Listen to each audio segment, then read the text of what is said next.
Good morning. It is Monday, April the 11th. I'm Tim Williams. And I'm Kelsey Krishner. Coming up on WJZ at 9, it's the Orioles home opener at Camden Yards, and we've got you covered. Well, such an exciting day. I'm going to have a look ahead to some of the opening day festivities, and of course, sports director Mark Viviano. He has you covered with today's game. He's going to talk about the matchup and then a look ahead to the season.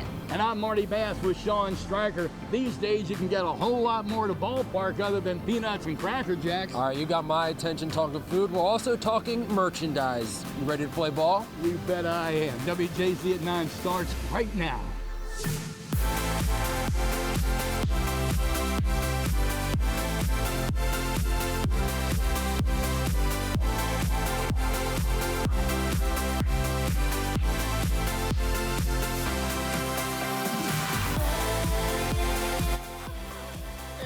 Everyone, and thank you for joining us here at 9 o'clock, WJZ at 9. It is opening day. Taking a look.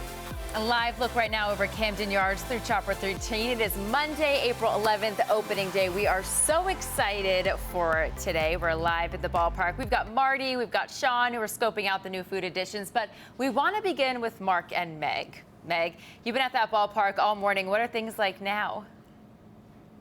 I will say it's become a little bit more active since the 4:30 a.m. show, and we are so excited to be here with sports director Mark Viviano. Of course, you have the athletic aspect of today. I'm just here for the fun, Mark. Well, I think the fun is what today is more than it is the game. Point. It really Great is. Point. This is a day for Baltimore to celebrate baseball, the 30th anniversary of this beautiful ballpark. Amazing. I have my own anniversary. This is my 25th Orioles opening day. Wow.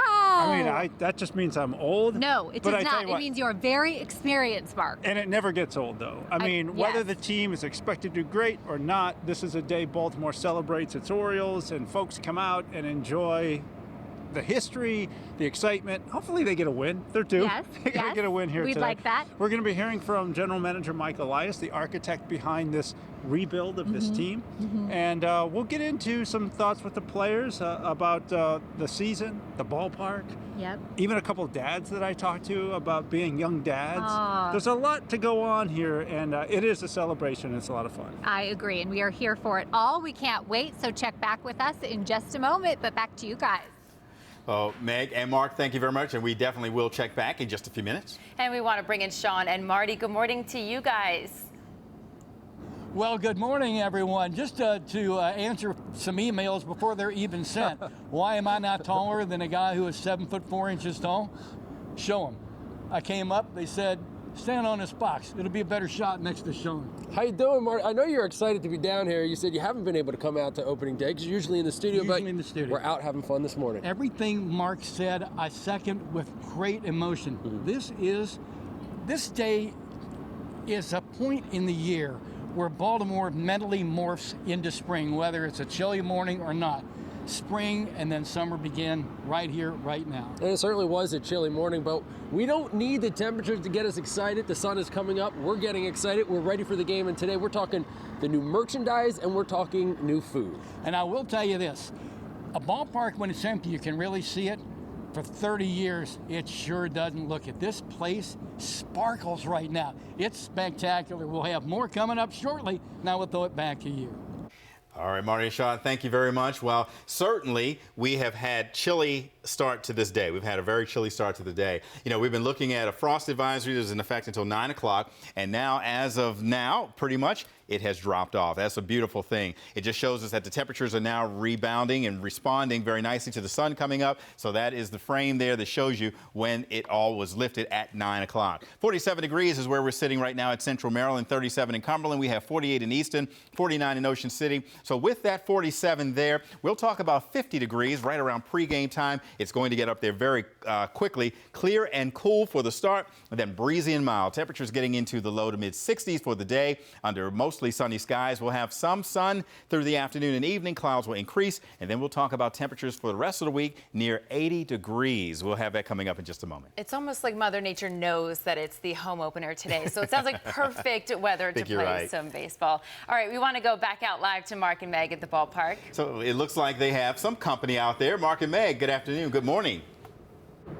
Yes, good morning. And we agree Mother Nature must be an Orioles fan, right, with this forecast. So we are here with Orioles General Manager Mike Elias. Love the orange tie, first of all. Thank you. You too. Thank you. Yes, no shortage of orange going on here today. We're so excited for the 30th anniversary. Tell us about how special this is.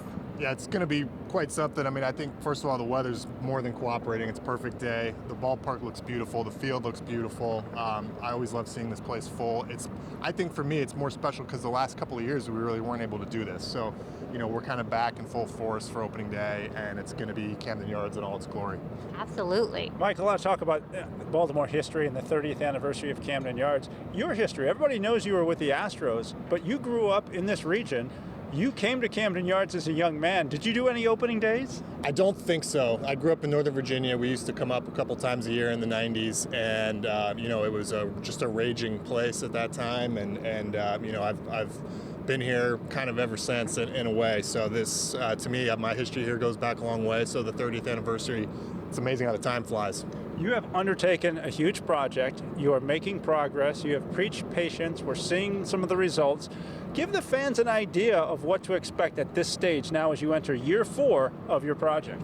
Yeah, I mean, we've been going about this very carefully because we're trying to do it right. And to do it right in baseball, you have to lay a foundation of talent, and you have to have an excellent organization all around, your coaches, your scouts, your analysts. And we've been doing all that, and we now have the top minor league system in the entire sport of baseball. We've put together a great base of talent for this organization. We've got our scouting functions up and running domestically and in Latin America, most importantly, what this franchise was not doing.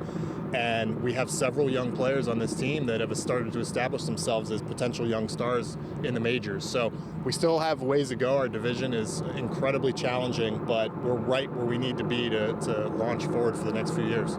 It's often thought that you're knee deep in spreadsheets and stats, but how much do you allow yourself just to take in a baseball afternoon, a baseball day, the fun, the excitement? How much do you allow yourself? A day like today is for that. You know, I started off in my career as a scout, so I do like to watch the game with my own eyes as much as possible. But today, a day like today, we sit in the stands and enjoy it just like the fans do, and it's really special for me. Good stuff. Well, Very cool. I think on behalf of all Oriole fans, we wish you continued progress, luck, success as we see this thing through. And thank you so much, and continued success to you, Mike. Thanks for having me, Mark. Soak it in today. Yes. Enjoy. So we are so excited. We have much more to talk about, not just with the game, but with the festivities leading up to first pitch. So stay with us. Thank you, Megan. Mark, you certainly can feel it. You start to feel it ramping up. Oh, yeah. As you get through the day. Oh, yeah. So you can feel it, as we've said, the excitement for the first game of the season, from restaurants doing specials to people wearing their gear to work. Yeah, like Carrie, who is all decked out orange and black. The O's are posting this throwback video to welcome you home. If we have a shot of their, wow, love this. And we know that the town is going to be painted orange today, so we want to see your opening day photos. Share them with us on social media using the hashtag #BeOnWJZ, and you can see them here on air. And coming up next on WJZ at 9, our team coverage of the Orioles home opening day continues. We've got Sean, Marty, Meg, and Mark all live at the ballpark with all of the excitement and fun that's happening for today's game. And of course, you know when the game starts and the O's tradition kicks in, it's the exaggerated "oh" during the national anthem. But do you know how it exactly got started? We'll explain.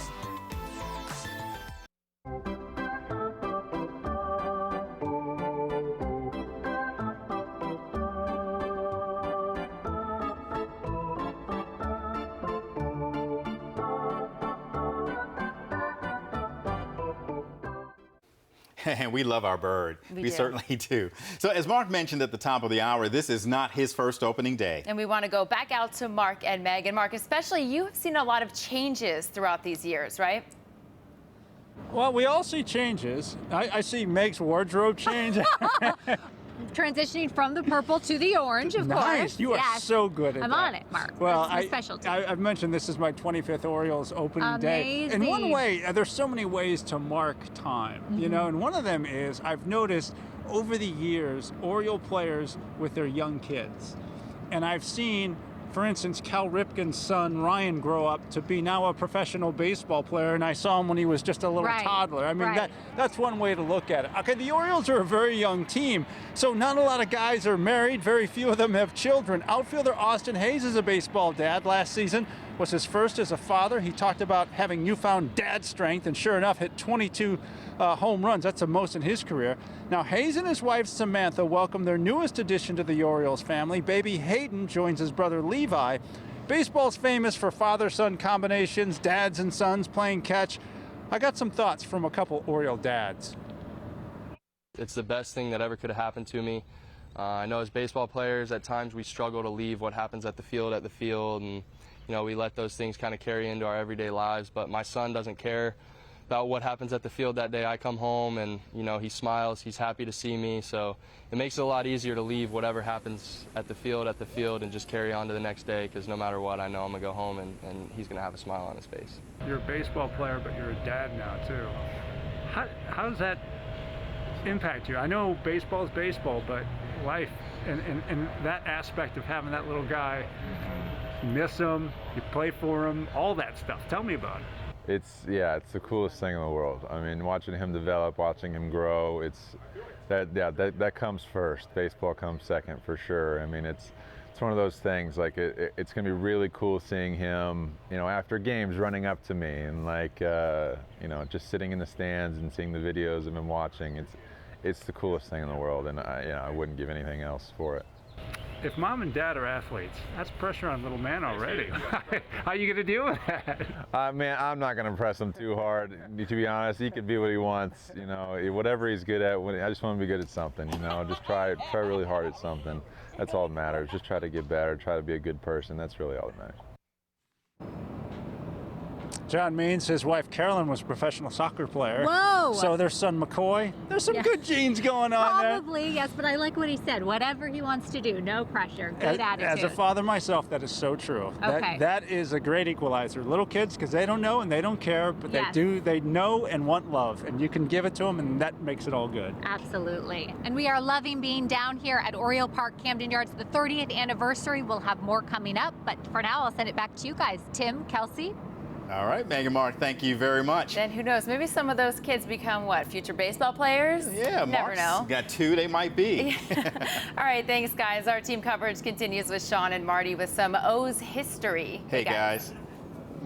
What's going on? Yeah, you can't talk sports without talking tradition, especially when you're talking about baseball. Our very own Marty Bass says, well, he was a part of one of the most historic traditions in Orioles history. You know what I'm talking about. Section 34, gimme an O. That O, that emphasized O during the national anthem, it can now be heard in stadiums around the world.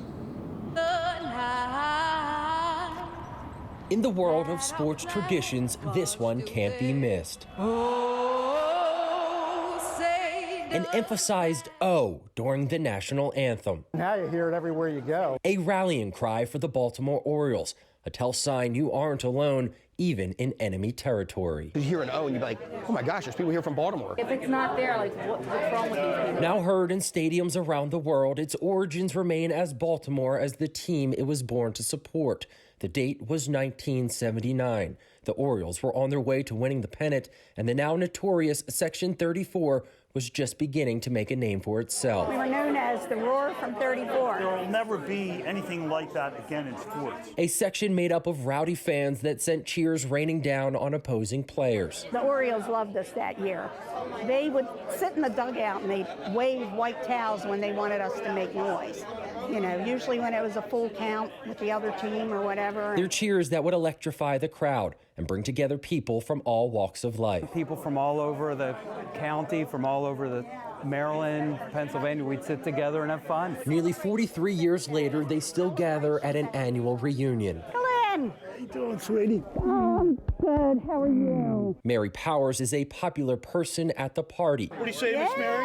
Yeah. It's yours. For you. A Baltimore native who's credited with starting the O cheer. Everybody always called them the O's, and it was all about the O's, and every word that had an O in it, we would accentuate. So that night during the national anthem, and it was very respectful back then. People would stand in, you'd be quiet, and I just went, oh. Mary may have been the first, but she admits if it wasn't for the legendary Wild Bill Hagee, the fearless leader of Section 34, it would have never caught on. I remember at first people were shocked.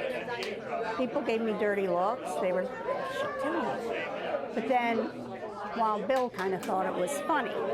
So the next time he did it with me, and then once he started doing it, little by little, more and more people started doing it, and before you know it, the whole section was doing it. I do remember that, and it just came out of nowhere. I thought it was great because it echoed throughout Memorial Stadium. Now it is such a known thing. They did it when Michael Phelps won a gold medal. They do it at the Ravens game. Anywhere there's a national anthem and a Maryland tie, that O is emphasized. Yes. Did you ever think that would happen? No. It's almost surreal. A surreal reality that originated on a whim. Over the years, Section 34 would lose members to the typical progression of life, but the friendships remain, as does that infamous O, which lives on as one of the greatest traditions in sports. I feel if all these people here didn't join in and do it with me, no one would even know about it. But here, like 42, 43 years later, we still do it. Now, Marty, you couldn't make the reunion this year, but here's a picture, proof you're in Section 34. I know it was a good time. It was a great time. I was at my granddaughter's first birthday down in Alabama, and I texted with the folks throughout the course of the day. I remember that night like I'm standing here with you. Mary was right behind me. We had pre-gamed at the Olympic Lounge, so maybe a couple beers were involved. And when she went, oh! It was kind of like that. Hagee stood up right there, and you could see the light bulb go off over his head, and the rest is history. Can you believe it? All these years later, it's not only just done here at O's games, it's really done at any event. And there's no disrespect. It's a Balmer thing, hun, and that's what it boils down to. Come on, Sean. Oh! There he is. Send it back to you guys. That was so good. Guys, thank you so much. But we are certainly going to be looking at a day that's going to get nicer as we head into the afternoon. We'll have your complete forecast coming up.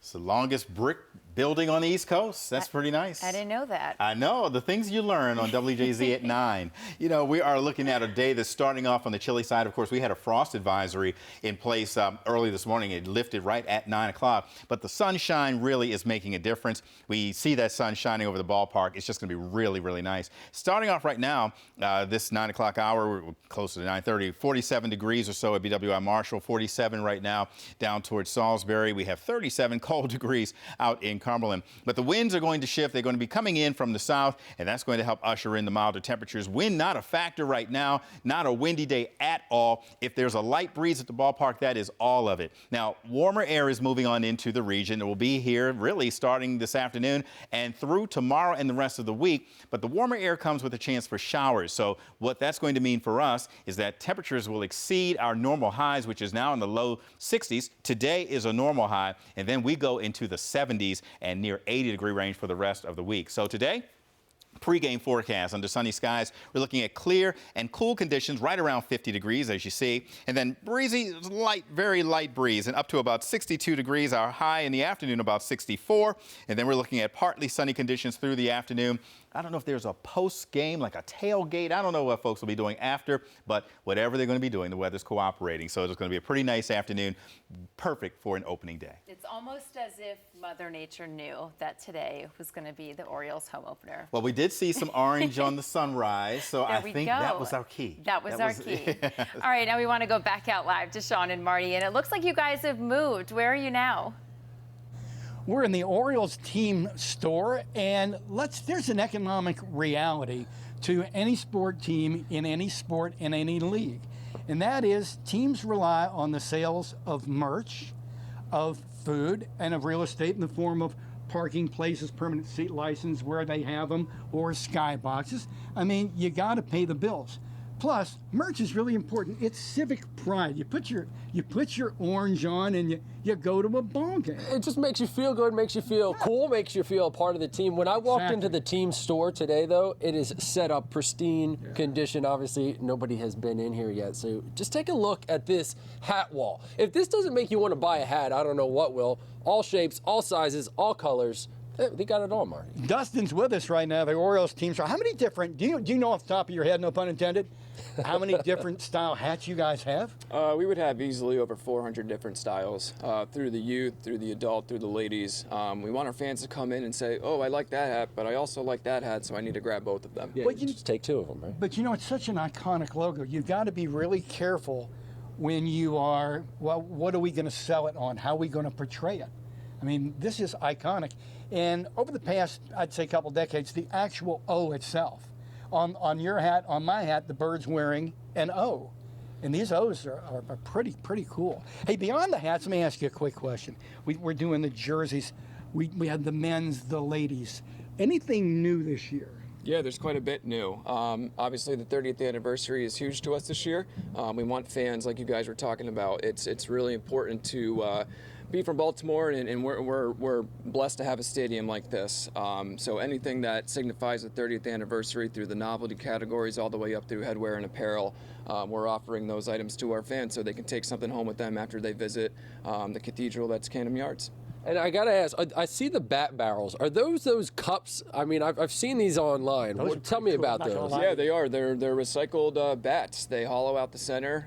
They do some wood burning, and you want to try to hit them with the ball, you could, but they're pretty cool. You can fill up to 12 ounces in them with soda, water, even a beer. Really cool item. All right, if you got to say one thing, one must-take-home item, what is it? I would say the 30th anniversary print that we have over there from Phenom Gallery. If you think about rock concerts through the last few decades, limited edition, signed, numbered, really real cool item. 300 of them. Once 300 are gone, you're one of 299 people that also have a print too. All right, very cool. What do you think, Marty? What would you take? This is a great team story. It's laid out. I mean, we're in maybe 1/8 of it. I mean, it's just laid out well. And there's a tremendous, when you come to a game, there's a great sales staff here. There's someone always that can help you out with sizing, or I'm looking for this, I'm looking for that. It's a win-win all the way around. I mean, it really honestly is. Thank you. Get your orange on. Hey, listen, thanks for being with us. We really appreciate it. And I'm not going to lie to you. That's PDC. Pretty darn cool. That's a cool cup. Throw it back to you. Oh, man, that is pretty cool. Of course, Marty grabs the cup. I bet you he takes that home with him, too. So now, if you have a must-get item for this year's season, what is it you need? I need to get a hat. I have a T-shirt. Okay. And I need to get a lot more clothing items. But I do. I wear a lot of hats. I think I need to take a trip down there and get a nice with the little cartoon hat. bird or the O. Which do you prefer? I think I would go with the O. Okay. Yeah. Okay. And sound like the cartoon bird. So okay, we won't fight over which one we'll have because we want different things. That's Perfect. very cool. All right, coming up on WJZ at 9. Mother Nature is cooperating with the Orioles home opener. We'll check back in with our crew at the ballpark. Oriole Park turns 30. I'm Paul Gessler at Camden Yards. Ahead on WJZ at 9, we hit the Wayback Machine to that day in 1992 and talk to Orioles legends and fans about the ballpark's legacy. And now, Denise Koch, Meg McNamara, Tim Williams with weather, and Marty Bass live. This is WJZ at 9.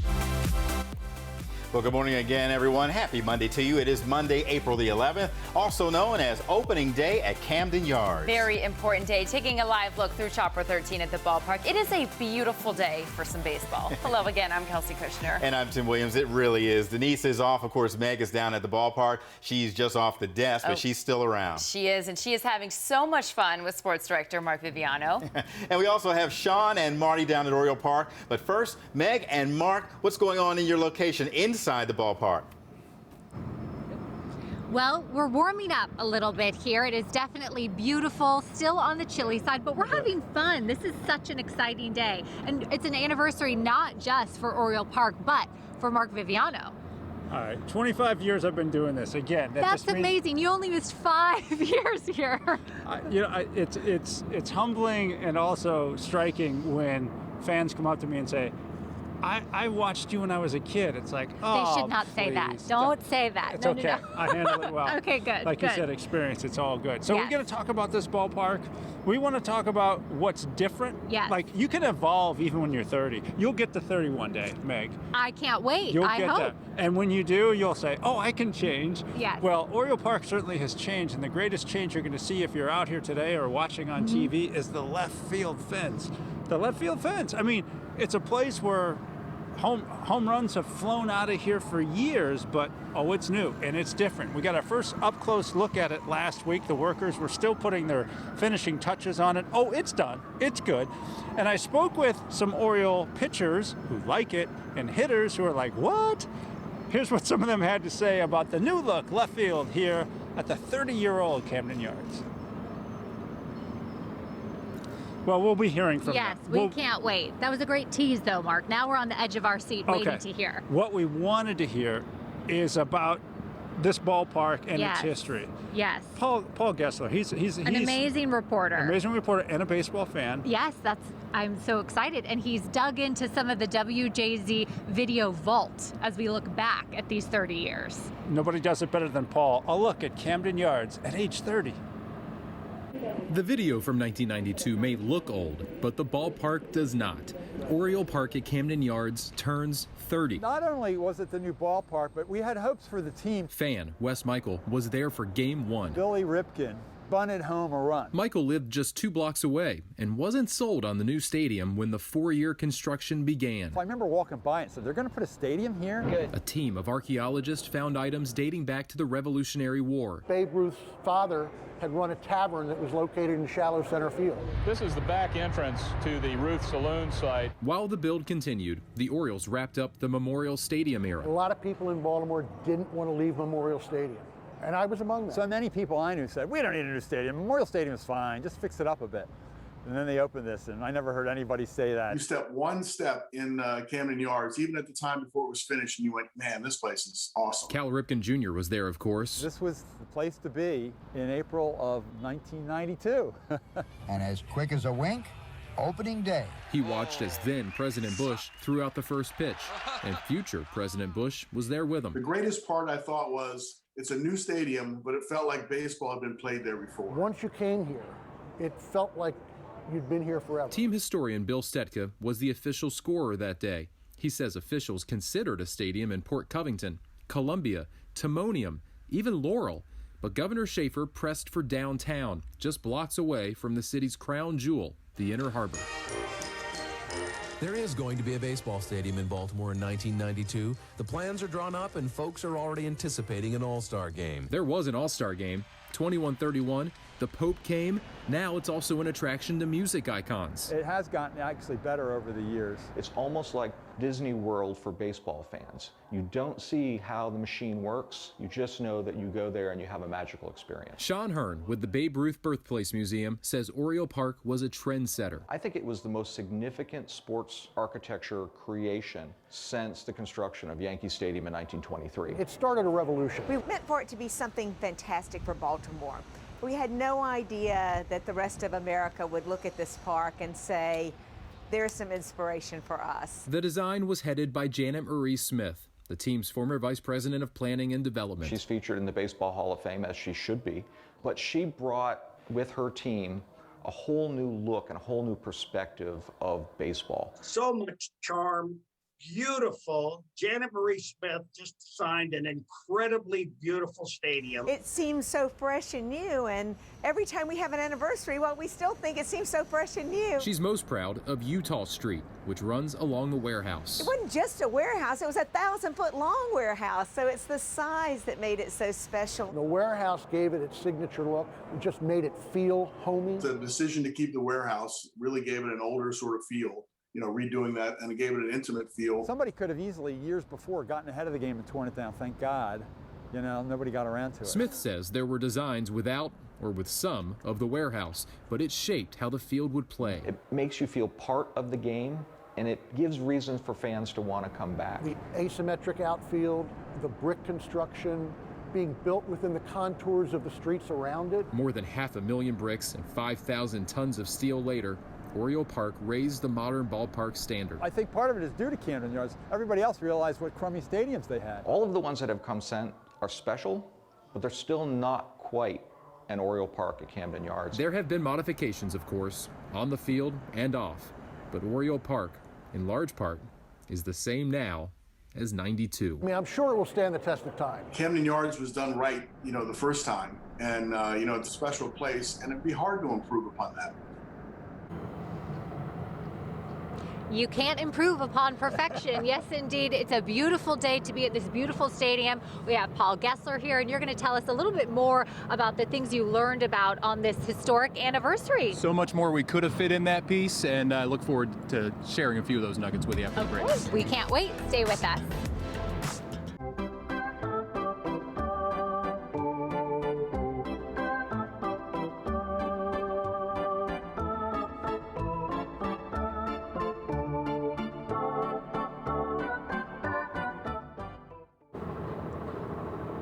Well, we are back with Paul Gessler, and we loved that story about the history of Oriole Park at Camden Yards, and you learned so much. A lot to learn. I fancy myself a bit of a baseball fan, but I did not know some of the details about Oriole Park.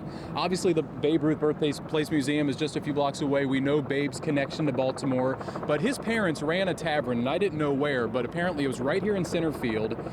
And from the archive footage, from WJZ's archive footage, we learned that Babe's mom sold soup for a nickel and unlimited bread, which would go really well today. A beer was 5 cents and a premium beer was 10 cents. I went back with the inflation calculator. If the Orioles are doing 1992 prices, if they did 1900 prices, we're talking about soup for $1.70, a beer for $1.70 on a kind of a chilly day like this. I think that would be a hot seller. I would pay more than $1.70 for some hot soup right about now, Paul. Absolutely, yes. Yeah. And I loved hearing from the architect, Janet Marie Smith, and I agreed with what she said. It still looks fresh. It could be brand new today. It really does. It really does. And Janet Marie Smith, we could have done the whole story on her. She's local here, lives in the city still, but as Mark knows, she went on to do improvements at Fenway Park, PNC Park in Pittsburgh, which is a beautiful stadium. It's on my short list as well for beautiful urban ballparks.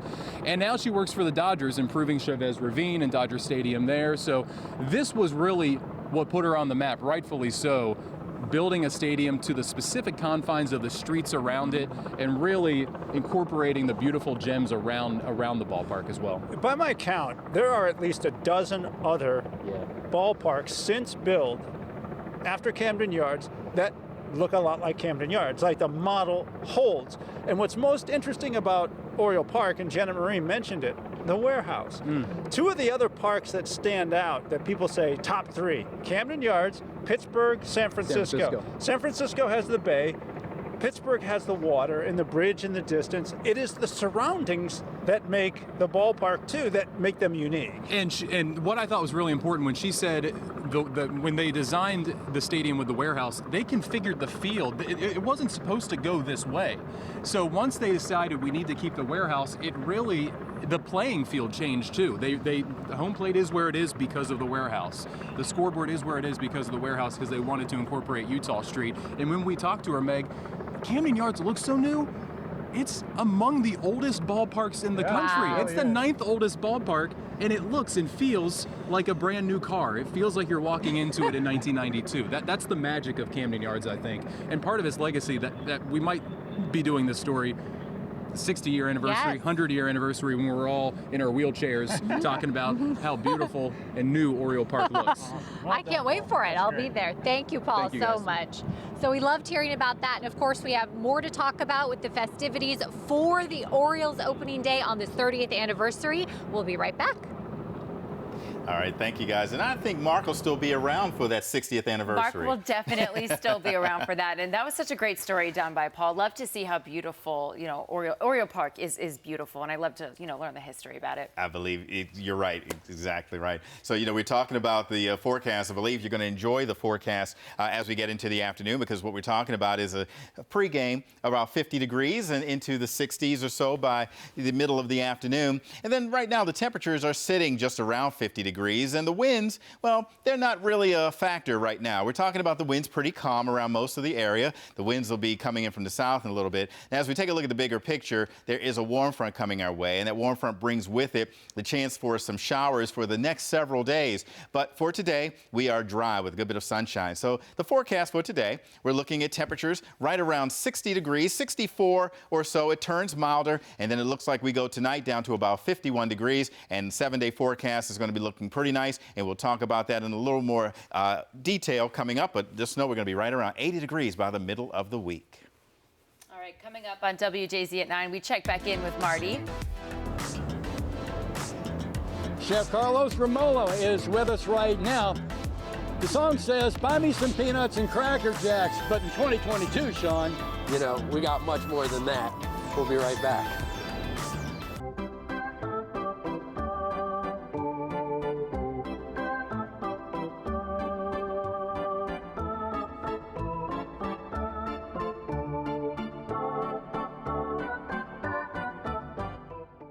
All right, it is a big day at Camden Yards for opening day for the stadium. That's right. The Orioles are finally back in Baltimore, of course. Sean and Marty, our stomachs are ready for the ballpark food. What can you tell us about what you're tasting? One of my guys. well, I'm going to tell you what, we're with the executive chef, Carlos Romulo here. You've been a chef for 25 years. Just like the guys on the field are playing in the bigs, you are playing in the bigs. This is very important to a ballpark, to the fan base, and really to the bottom line. I mean, nobody's in business to work for free. Absolutely. You gotta make. And you were telling me, we're trying to control Spicer here. He keeps pouring beer in that stein. he keeps wanting to reach for something. We gotta fill it up. I want it to look good, right? You gotta keep it full. There you go. But you were just telling Sean and I, there's how many different items, if you count booze, if you count everything in this ballpark? Oh, there's over 200 items. I mean, there's so many things here, and obviously our ballpark fare, are the things that the fans love. You know, like our Boogs pit beef. You know, also your classic hot dog. I mean, every ballpark has to have a hot dog, right? And then all our new items here as well. When did you start working on these new items? When did you and your staff say, okay, what are we going to do for next year? Honestly, as soon as the last season was over. I mean, that's something that you know, is still fresh on our mind. You know, we got together as a team and started some ideation, and then, you know, we come up with some concepts, and then from there we just write them down, and then we start our recipe and development. And at that point, you know, it's always great to come and see it fruition here and see it live. So what do we have? What is new this year? Those must-try items. So new today here is our hot corner. It's basically a tender and fry concept. So we have our Capital Mambo City chicken tender with a little bit of garlic aioli, some focaccia. We also have your traditional buffalo style, but it's more like a buffalo aioli versus your traditional buffalo sauce, and then some crumbled blue cheese, some scallions. And then down here is our All-American, which is basically our cheddar cheese sauce, some bacon, and scallions. Go ahead, keep going. No, I was saying, and then you could get the same concept as well with the same toppings, but on your French fries. You can smell the spice. There's definitely a kick to what you've put in front of us. Is that Absolutely. on purpose? Yeah, definitely. I mean, you know, we want to make food that people understand and things that, you know, they're accustomed to and they like. So, and just give it a little twist and a little spin to it. I mean, this isn't just your chicken tenders and your fries. It's it's at the base level, but you elevated it probably like 10, 20 notches. And then you got to tell me about that stuffed pretzel, last but not least. Yeah, this is the one that we're most excited about this season. It's our crab dip pretzel. So basically it's a crab dip inside of a pretzel braid, and then we have some Monterey Jack and sprinkled with Old Bay. I mean, this, you know, we were thinking about this. This is something, I mean, you can't get any more in Maryland than this. And, you know, we figured crab and pretzel, how can you go wrong? So we're standing behind this one, and it'll be our biggest seller this year. All right, so quick, where can people get it? Because it's one thing to talk about it, it's another to actually try it. Our hot corner is along our third baseline, and I think it was like section 72. And then our crab dip pretzel, you can find it in our B&O market, our club level, as well as Dempsey's restaurant. All right, Mark, can you take it away? Because I have got to try this, and I don't like to talk with my mouth full. He has been. Chef, am I lying? Has he been? He's been talking about this for quite a bit now. My man. And you went for the right one. That was my favorite one. The first thing, hey guys, the first thing Sean says to Chef is, okay, and we're kind of post-COVID. A couple years ago, we couldn't touch anything. Can I grab something? Am I lying Yeah, about no, absolutely not. That's the first thing he was talking about. I'm like, yeah, sure, you can definitely take it. He was Don't like, you sure you don't need this? I'm like, no, we'll don't make it. hate on me. It looks delicious. That's the first thing I thought is, yeah, that's cool, but can I try it? We're not hating I'm happy on I you. did. And, okay, Chef, check this out. How many seconds after we throw it back to the studio and they say, okay, you guys are done, is he going to grab that? Oh, yeah, I don't know. We'll see. That one's for after the show. Let's just send it back now. Sean, you better bring some of that back. I've been watching the food like all week. The food there looks incredible. I want to try that. So if you don't bring back that crab pretzel, I'm going to come find you at the stadium. He will come find you. You know. All right, we'll see. We'll see. If he doesn't eat it first, I'm sure. I know that means no. That means he's going to be eating it in the car on the way up. Now, to his defense, Sean has been down there since our morning show at 4:30, and he was there probably by about 3:45. So this is dinner time for him. It kind of is. And honestly, if I had that food spread in front of me, I too would be digging it. No willpower. No, at all. Not at all. Just know that if you're going to be down there, well, eat something that's going to be a little spicy, give you some heat at least early on, because it's chilly out there right now. But it's going to warm up. We'll have your complete forecast for first pitch at 3:05 coming up in just a few moments. It is so beautiful to see that ballpark from the air. I mean, on the ground is one thing, but when you can see the whole thing, look at the grass, look at the pattern. That's something. It's a skill. It really is a skill to make the grass look like that. And that is Nicole Sherry and her crew. Nicole, one of only 2 women in the major leagues to hold the position of head groundskeeper, and we have talked to her many years. She is just an ace. She knows her stuff. So, Nicole, hey, hats off to you. You have outdone yourself. You know, as we're taking a look at the temperatures, you know, we're looking at temperatures right around 50 degrees now, getting very close to that 50 mark. The sun is helping us. Sky is blue. Temperatures are going to reflect a bit of a warm up, and the winds, well, not too bad today at all. Very calm out there right now. And as we take a look at the bigger picture, the warm front that's leading the way, that red line is bringing in the warmer air, but it also brings with it the chance for a shower or two. And then that high pressure down to the south, well, that's helping to direct the air in from the south and southwest as well. So that rain is going to be stubborn. It's going to be with us throughout the next several days. No washout of your plans, but scattered showers. So today, it turns mild. 64 degrees is our high for today. The normal high is just around 63. And then for tonight, 51 degrees is our overnight low. Mostly cloudy. Those clouds will increase ahead of that front getting here. Then 51 degrees is your overnight low. We'll be talking about the 7-day forecast coming up here as we get into the middle of the week. It looks like temperatures get to about 80 degrees by Wednesday into Thursday, and the overnight lows stay pretty mild as well. So not a bad first day and not a bad week heading into April. We are very thankful for that. All right, we want to go back out to Meg and Mark inside the ballpark ahead of today's first pitch. Hey, guys.